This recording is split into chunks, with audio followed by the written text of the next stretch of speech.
Welcome to the Gallows Humor channel. Couldn't even believe this if you paid me.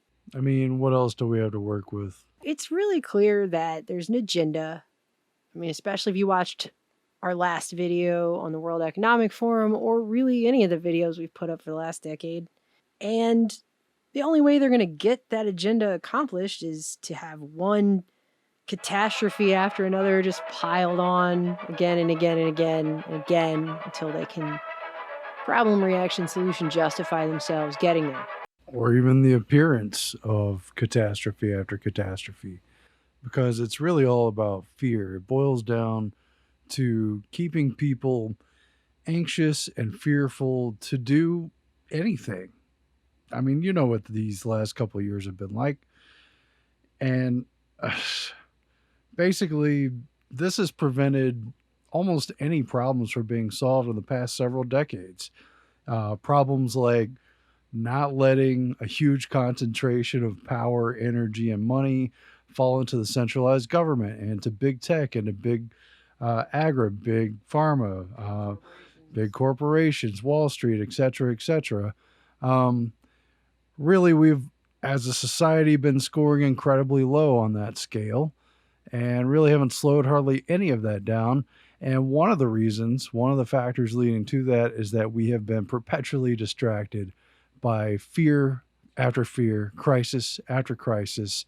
And it's as if very few people could see through it, especially those who are gravitating towards the mainstream. And fear is the mind killer, and they know it. And if you keep everyone in fear, then you'll keep everyone ready to do whatever it is that they tell you got to do because you're afraid. And on a side note, I want to say, after we don't have the news, we don't have regular TV, but when we travel to do any kind of filming thing, like we've been on the road for a couple weeks now, we get to see bits and pieces of television, and it's amazing how obvious the psychological manipulation is now. And what's become extremely clear, if you can step away from the left-right paradigm enough to get a perspective outside of it, is they know that there's probably like a good five main top issues, I would say, for each group. And they just keep recycling one after the other not only to pit the two sides against each other, fighting with each other amongst themselves about whatever that is, but it's almost like a wheel on a crank or like a Price is Right game. They just keep spinning the wheel and go to the next one. And then they go to the other side and make them really freaked out and upset about something. And then the other side goes, hey, you guys are jerks for getting upset about that. Then they turn the wheel another crank and it's all flipped. The dynamic is flipped. And the other side says, I can't believe you're upset about that. You know, it's crazy how formulaic it is, how obvious it's become. And I don't know, I don't understand why people who are trapped in that can't see it at this point. Laboratory and this test kitchen are indeed revolutionary. Keep your eye on the chocolate cupcake. It rises faster than you can eat it. It's as obvious as it's become. It's because the fear is paralyzing. That's why fear is the mind killer. It prevents anyone from doing anything productive, the things we can do individually, the things we can do in groups. We're never going to all agree with each other across the aisle and in our different camps, but that's not even the point. The point is they have most people totally gripped with fear and paralyzed from doing anything useful except handing over their power and agency. I'm getting angry about it. Yeah. So a while back, one of our listeners sent in a picture of, I guess, these stand-ups they've started putting up in the malls around the Northeast. This one is supposedly up in New Jersey. And it's a giant stand-up in the mall that just says, radiation emergencies, what should I do? With no context, just radiation emergencies, like, oh, hey, there might be one of those. What should you do? What should I do about something I can't see or control? Right. And didn't know to expect was coming at any second the way they're making it seem, right? And all of a sudden now they're going to start warning about it. And then my friend Grace over at Really Graceful, she put up a really excellent video. I suggest everyone go check her out, check out her channel and go watch this video. Something strange is happening in New York City. And in it, she shows this PSA. Just so you know, the last time NYC made a PSA on nuclear war was 1962. You gotta admit, this PSA is just a little bit silly. And I was not going I was not going to do a video on this. I thought her video was excellent. But then I went and I watched the full PSA, and it's only 90 seconds. And I mean, okay, it was bad enough. It was bad enough when they had those videos from the 50s and 60s. We've had to watch all of those throughout our research, and I've used clips of them in previous videos, mostly as a joke because they're really pretty silly, and they haven't aged all that well. You know, back when they had Werner von Braun take time off from inspiring Stanley Kubrick's Dr. Strangelove to go do PSAs on what you can do to protect yourself from nuclear fallout. While we work at the same time to alleviate the dangers that beset the world. We need food and water to survive. Or they had that video of the lady washing her vegetable. Just wash it off. Radiation on your vegetables, not a big deal. Just wash it off. But if fallout settles on your food, the food itself isn't harmed or made radioactive, since radiation only damages living tissue. You simply remove the fallout particles using everyday methods of food preparation. You know, just put in the sink. Dump some water on that. It's fine. Then eat it. or There's a whole genre of films in the 40s, 50s, 60s. I mean, Hit the dirt, like men did in World War II. Don't get curious and look around. Its light can blind you temporarily. You all with me? Fine. Now we're about as ready as we can be for the fireworks. Bombs away. Just one. just get under the desk. I talked to my mom yesterday, by the way, and I asked her, you know, even as a small child, did you realize when you were ducking and covering how ridiculous that is? First, you duck, and then you cover. And she's like, oh yeah, we all knew. I mean, come on, like just get under the desk and put your head between your legs. Just look at your own ass. He did what we all must learn to do. You and you and you and you. Duck and cover. I don't know. To me, yeah, I mean, I'm that not- kind of thing to me is like the Betty Crocker, like they made you add an egg, even though they could have just made the They mix could have ready just made to go. the mix, right? It 'Cause makes they you wanted feel like people you to did feel like something. they did something. It makes you feel like you're going to protect yourself because they can't just tell you you're screwed. They can't just say, look, the biggest problem we have is actually not, you know, millions of people possibly dying in an instant. The biggest problem we have is panic and people freaking out. And we don't want that to happen. So we're going to give you something that's going to make you feel like this is going to be okay somehow. They want you to worry about it and have anxiety about course. it, even if you're totally screwed. Well, because then you'll be much more likely to say, yes, let's spend $800 billion on a military budget. Let's just dump hundreds of our own taxpayer dollars into contractor pockets to protect us from the big scary. And it's a number of things, and they recycle those too. But so after all of these years of not having that, and I knew this was coming. Why are we getting warned about how to stay safe from a nuclear attack right now? Like, what? As soon as Ukraine became a thing, I knew this was probably coming next. I just didn't expect it this quickly. But a few weeks ago, New York City put out a video about what to do if you're in New York City and there's a nuclear attack.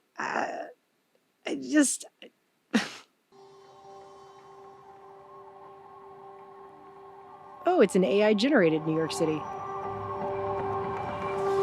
So there's been a nuclear attack. Don't ask me how or why. Just know that the big one has hit. Yeah, don't ask her how or why. Okay, let's not think about what is leading up to that. Don't ask why. Don't ask why the geopolitical Try powers but at play dry. are basically playing a game of fancy lottery with everyone's lives all the time that we even got to this point. Don't ask her any of those questions. Just know it's the big one. Don't ask why or who or what secret motives were behind it. Okay, so what do? There are 3 important steps that I want you to remember. Step 1, get inside fast. Get inside. Step 1, get inside fast. Oh, you know, a nuke just went off. I was going to go run like 10 errands, mail something, tra-la-la through the park there, sniff the flowers underneath the burgeoning mushroom cloud of doom on the horizon. It's fine. Get inside fast, really? I'd have to fight the urge to get a camera. I mean, I don't know. No, get inside fast. Don't get inside slow. Okay, don't get inside at a regular pace. Get inside fast. You, your friends, your family, get inside. Why would it just be you and not your friends and family and everyone else? I mean, what kind of heartless douchebag is going to run inside and leave their friends and family to burn under a nuclear sky? I'm going inside, friends and family. Have fun with your radiation fallout, bitches. See ya, peace. And no, staying in the car is not an option. You need to get into a building and move away from the windows. Get into She a seems building. like really happy about She this. seems thrilled. Maybe this is the first job she's had in a while. I don't know. Maybe that's not even a person. I mean, that whole background is CGI or some kind of something. This is green screen at the very least. So now she's inside. I guess she got there a lot faster than everyone else and she can just transition in. Step 2, stay inside.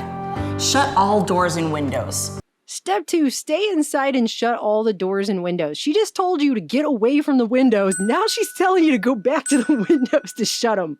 Also, that's This a is not- $1 million apartment. That is no, she looks tiny compared to that giant couch. Yeah. There are people in New York that live in 80 square foot apartments. Their entire house is a window. It's one whole wall of the 80 square foot closet they live in New York. Yeah, I know a lot of people who live in New York. A lot of our listeners live in New York, and people always say great things about it. But not being from there, I've never understood how that place is livable. Whatever. Isn't it like you can only get into and out of New York through a series of bridges and or tunnels? That is correct. Is there, It's a really interesting place to visit, but I mean, I don't know. Notice they don't say get the hell out of there. They say go inside and stay there. I mean, this has a very low likelihood of happening, but if you're concerned about a nuke being dropped in New York, the best thing to do is get the hell out of there. Move. Have a basement? Head there. If you don't have one, get as far into the middle of the building as possible. If you were outside after the blast, get clean immediately. Remove and bag all outer clothing to keep radioactive dust or ash away from your body. So go to the middle of the building, but also get clean. So I guess you have to hope there's a shower or some kind of water source that you can bathe in the middle of the building, since you probably, I mean, the guy in the 80 square foot apartment doesn't have a bathroom. So I guess you just have to hope. And by the way, soap or shampoo. Just pick one now. Nuke happened. You can't have both. They're assuming that the water's not disrupted. Yeah, that makes a lot of sense. Step 3, stay tuned. Follow media. Yeah, very important. Just stay tuned to the media. Don't use your last moments on Earth to call loved ones, if the phones even work, if the electronics work. Make sure to watch more of that mainstream media. What? Now that you're Spinning that fear and horrified propaganda. that the worst has occurred, definitely lock yourself in a room with nothing but the television set. Let's go out with the voice of Anderson Cooper, or I don't know, whoever else it is. What?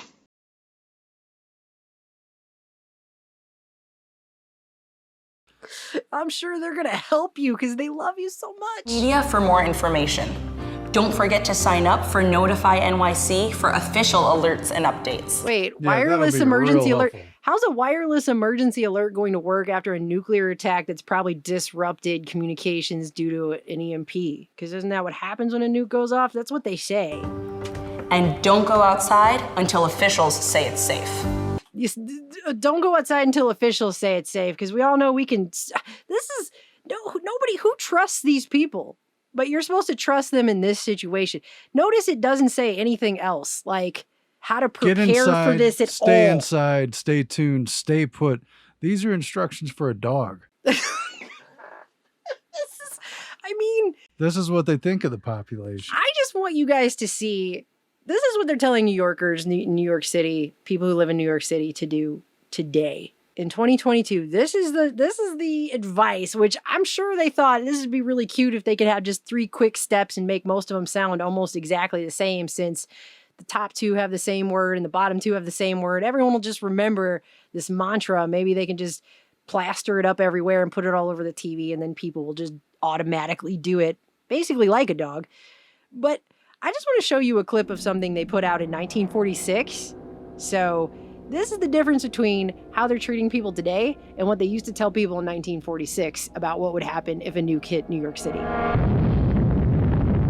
flash, a blast, the release of deadly radioactive rays, and in a matter of seconds, downtown New York would be a mass of ruins.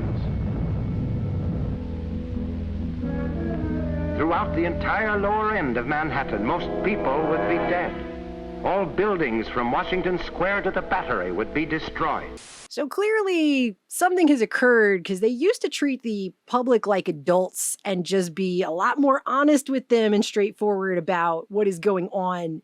Look, if you watch a lot of the old civil stuff on nuclear preparedness, civil defense, a lot of it was basically worthless and everybody knows it. But some of it wasn't, and some of it was useful. There are many things you can begin doing right now. Fireproof housekeeping is one. Set aside a small supply of canned goods. They're safe from radioactivity. Have a good flashlight on hand. Electric lights may go out. Keep a first aid kit and learn how to stop bleeding. Make a habit of keeping a bottle of fresh water handy. Well, I'm not saying it's going to save your life, but it's at least community preparedness type something, of stuff. right? So that people, and they used to have actual bomb shelters and things like that. We can increase our chances of surviving nuclear attack. And the key to survival is adequate shelter. That's why the federal government has a nationwide shelter program. This right here couldn't be more worthless. I think all this is actually meant to do is scare people. It's like it's meant to scare them and distract them until they realize it's too late. Basically, if it did happen. They're not telling you to get the hell out of the city. Assuming it's not going to happen tomorrow or anything, I think they want a percentage of people to walk around every day thinking about this just a little bit more. In the back of your mind. In the back, yeah. And just kind of let it wear just on you. Just have like a little seed of worry grow. There's not just a general sense of anxiety just flowing through America like a river right now just because of everything that's happened for the last several years. We're not just all waiting in basically a sea of low-level anxiety. Now they got to add just a little more to it, a little more. Can we please not have one more thing to freak out over? Like, do we see, like, please, New York City, like, do not give us one more thing to stress out about. It's like the boiling frog analogy. And supposedly there's aerospace defense that would mean that this could never happen, right?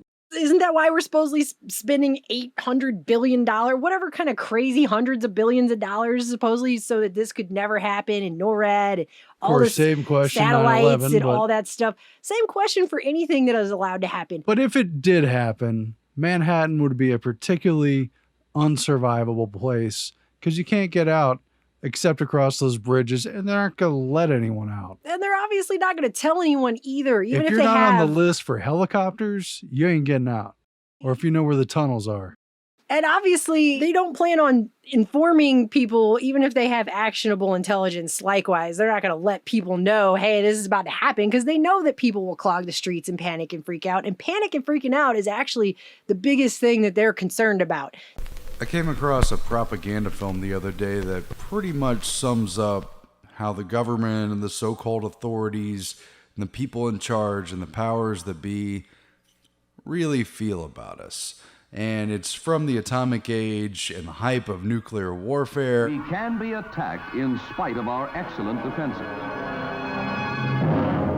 Attacks may be made in many ways, with bombs, or with biological weapons. And it depicts a publisher who writes an editorial calling Americans treasonous for planning to evacuate their city during a nuclear attack. He says the enemy will have no trouble winning the next war. Too many Americans will desert their cities at the first sign of danger. This is treason. And they go through letters from the public in this fictitious archive film. Well, listen to one of these letters to the editor. Dear editor, your call for civil defense volunteers was nonsense. If this city is attacked, my plans are made and they don't include waiting around to get killed. I'm going to take my family to a place in the country where we'll be safe. I think I'm as patriotic as the next guy, but I'd be pretty dumb to remain in this city when those bombs start falling. We must make them realize there must be no taking to the hills. So that's what this is. It's ridiculous. And other people are reacting to this pretty much the same way that we were when we saw it. I do this for a living. I saw tens of millions of dollars of nuclear fallout shelters a year. But what they really forgot was 4, 5, and 6. So once you get inside and stay inside and do all your windows, you must properly assume the position. You get down on your knees. Try to tilt your body as far forward as you can, unless you got a belly like me. Take your left leg, put it here. Take your right leg and put it here. Number 5, make a large puckering noise with your lips like this. And then reach down as far as you can. I mean, really try to go far and kiss your ass goodbye, because you're not going to make it in New York City if a bomb goes off. And it even is more ridiculous. Grace went on to show how they put out something about tap water. So weird, so strange. I have never in my life seen an advertisement for tap water. I never head out without my New York City tap water. Never. It's funny because in this ad, you never see him actually fill up his glass from the tap. Why are they trying to tell people to drink the tap water? The fact that they had to put up an ad for tap water, I don't even know. I don't even know what's going on now. The fact that they had to do that. They that never really drink or eat the weird. things they promote in those drinking and eating commercials. They never do. No. It's so phony. But if you're truly worried about this, the best thing you could do is move somewhere else and work remotely. If you love the culture there, or you have a good job, or you're tied to family, then just take the risk. But this is not going to solve the problem. This is not new. That's the thing. This isn't a new threat that they just suddenly know about it now and it's a threat. They're just adding this in. What, twice a year for the last however many decades they bring up, the Cold War and the new Cold War and the Cold War 2.0 and the nuclear threats. And by the way, just the other day, Putin straight up voted against nuclear war, says it should never be unleashed, says there would be no winners. He wrote some letter to the UN about how they're not planning on doing any of that. Of course, I mean, I'm not saying I trust the guy. How would I know? But the idea they just put this out and now they're over there saying that's not even a thing. I mean, I don't know. I think it would be incredibly stupid. It would be incredibly stupid on any side for them to do something that dumb, but it has been used, the threat of it, ever since it occurred, and it didn't need to. You go back and read your actual World War II history. Even the Los Alamos Museum has a little corner in the back asking why did they even need to drop it? Because it was basically over to begin with. The guy from Japan had already surrendered. It was in effect, the war was already over when those bombs were dropped. But if you think about it, that has been used as a catalyst for all of this policy and everything they've tried to do since then regarding globalism and world order and just really scaring the hell out of everyone for decades and decades and decades and decades into accepting whatever. And you remember that Quigley chapter in the Tragedy and Hope book, like, why did they spread the technology? Why was it given to Russia and other countries? If it's so dangerous, they could have contained it after the war, theoretically. But instead, you got this great balance of power, threat of destruction across the planet, new kind of rubric to deal with. So they could say one world or none. So they could have the threat of annihilation around every corner on any given day. Well, I'm pretty sure that's what justifies hundreds of millions of dollars in military budgets that's supposed to be protecting us from this exact thing. And yet somehow they don't obviously think it's going to, since they have to put up these giant posters in the freaking malls. Radiation emergencies. What should I do?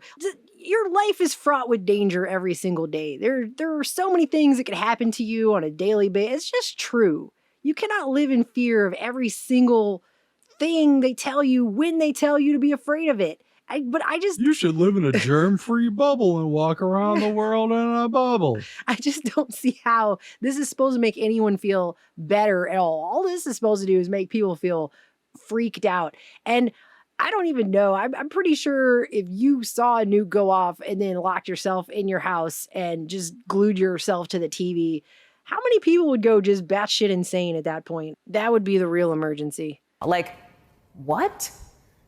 But anyway, the idea that they're suddenly going to do this now and make it, it feels like predictive programming for the next line of BS they're going to do. And I don't know. I hope that people aren't walking around just living in total abject fear from this every single day. But at this point, I mean, whatever they're going to do is going to be done. And you can't live your life in fear every single day. And I don't know. I just can't even believe they put this out and they're acting like this is a legitimate emergency response that's supposed to do anything other than totally freak people out and make them completely upset and want to move, which I'm sure a lot of people in New York City already do anyways. There does seem to be some kind of agenda to move away from the coastal cities and kind of re-inhabit the declining Midwest. And maybe it's for the better, I don't know, but it does seem to be part of their agenda. Working from a distance is part of that. I don't know. There's a YouTube channel, there's a guy I follow, and he's always showing apartments in New York.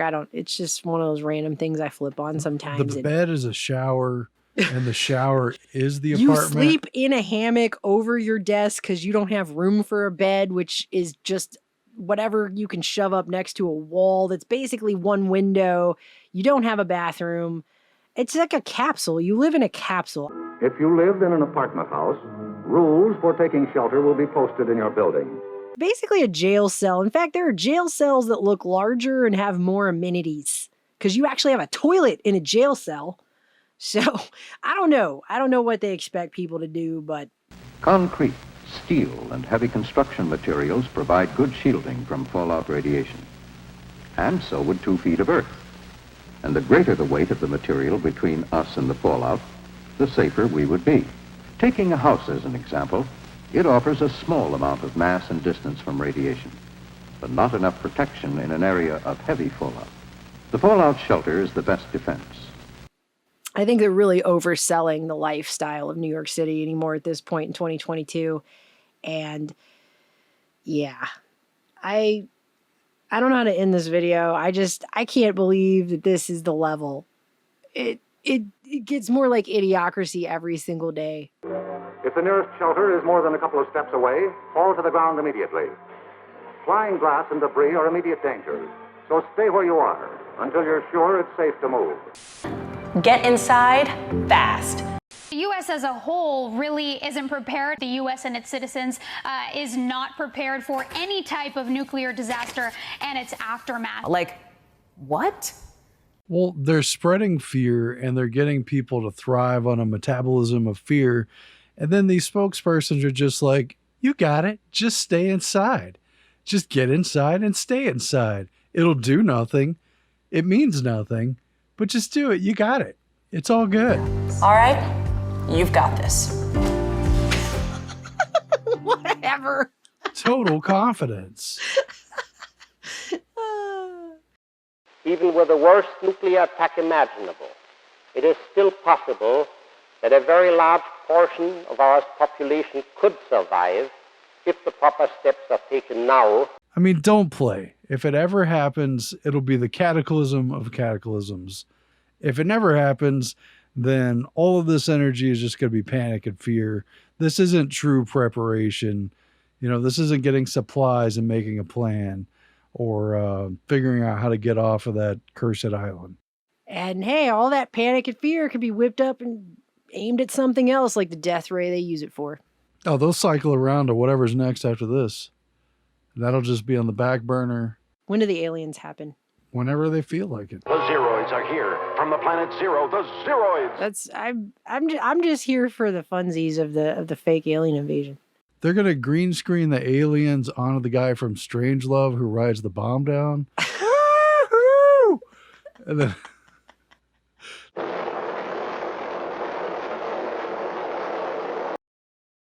they at least could have green screened her into an apartment where she looks like she's physically there. That's all I'm saying.